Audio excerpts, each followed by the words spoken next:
that really emphasizes the point about innovation is in the seafood sector is Keresis, which produces codfish skin-based wound care. That's particularly helpful for treating burns or patients with diabetes.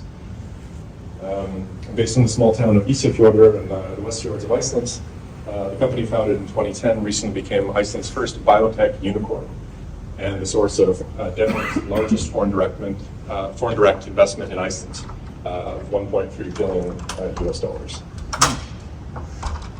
And the great news is, beyond that financial success, is that Keresis now plans to enter the Canadian market starting right here in Newfoundland and Labrador over the next year. So speaking to the importance of vehicles such as the Atlantic Fisheries Fund that has been part of this conference, Keresis may not have gotten off the ground without the support it received from Iceland's Technology Development Fund and the Government New Business Venture Fund. So I mentioned Keresis not only because it's a compelling story, but because it's a perfect example of doing more with what is available to us at any given time. As Tor from the Ocean Cluster has said about Keresis, it's one of Iceland's most valuable fishing companies, and it uses only 0.4% of the catch.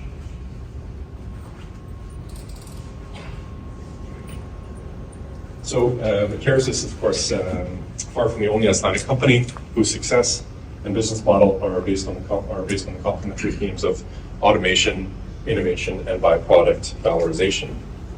Another such company is Yelfag, started in their garage by the husband and wife team of Bjarmi and Olaf. The company was created out of the need to solve a problem: how to process fish more efficiently at sea. Since installing their first stainless steel heading, skidding, and filleting machine on vessel in 2007, they've sold over 100 such machines to plants and vessels in Europe and North America. And they've just come out with the next generation machine known as the Uno, which, though the company is not as big as Morel or Bonner, their technology has game-changing potential. It's basically a one-stop fish processing shop that requires only one person to operate. And earlier this month, they sold their first machine in Iceland to Brim and the Camfish Processing Company. And Camfish's director, Hólmar Johan Henriksson, shared the following testimonial. He says, and I think this is really relevant to Atlantic Canada, "This is the future for Icelandic fisheries. Automation that reduces hands and increases quality, speed, and performance. We're extremely pleased to be the first Icelandic company to implement this technology and therefore support technological advances in the fisheries sector." So Iceland and Atlantic Canada are really moving in parallel. Also in the fish processing space, I invite you to chat with Peter here from HPP Solutions in the fish meal and fish oil processing space, whose tech is about 30% more efficient than what's on the market. So great for the bottom line and great for the planet as well. You might have heard about the Collab drink in one of the demos yesterday. So that's produced by a company called Feel Iceland, producing fish collagen-based drink powders, creams, and facial serums sold in high-end boutiques, boutique hotels, and beauty stores. So it's Collab drink in Iceland. It's basically bigger than Pepsi. In fact, my table mate Elsa from Iceland and Emskip shared that I can't share this story. Her daughter brought 3 cases of Collab with her for her visit to St. John's from Iceland. So you can see it has some caffeine in it, but it's it's a natural product and certainly very popular. So their founder, Margaret Magnusdóttir, she said, convincing people in the fishing industry was sometimes difficult because they can be stuck in their ways, including her fisherman father-in-law. He thought, I just have to maintain my vessels, I have my quota, and that's it. Well, he's since kind of reconsidered that opinion.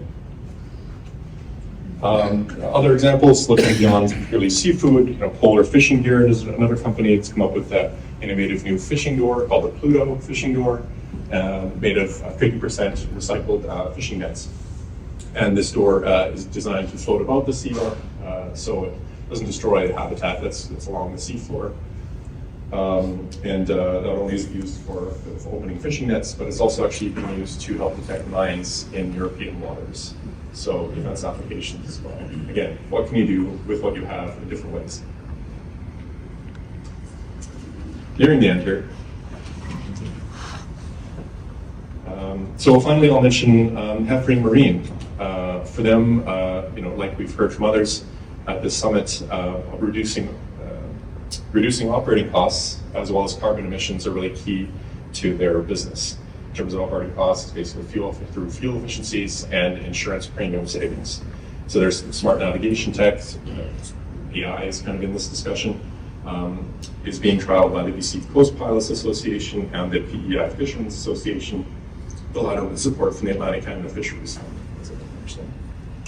So the list can go on, but what I want to leave you with is that what we have done in Iceland can also be done here in Newfoundland and Labrador and throughout Atlantic Canada.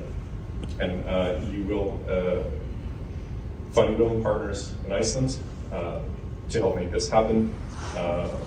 Icelandic partners both based in Iceland and here in Canada, whether it's sharing ideas between clusters, collaborating on vessel modernization, or investing in the future with support from Icelandic banks, like Arion or Landsbanken, that live and breathe the fisheries sector and are willing to take risks, even for smaller contracts, or small and large contracts alike. We'd be happy to find ways to work more closely together to grow and diversify and modernize and innovate in the fisheries sector. So thanks for listening. We shall want a tea, or actually I should have said this, I thought I was saying this before we picked. And what I would have said was, "Verdi icor ad hoc," which I hope I did okay with. It just means bon appetit, but I hope you enjoyed your meal. Thank you for the time and look forward to the panel.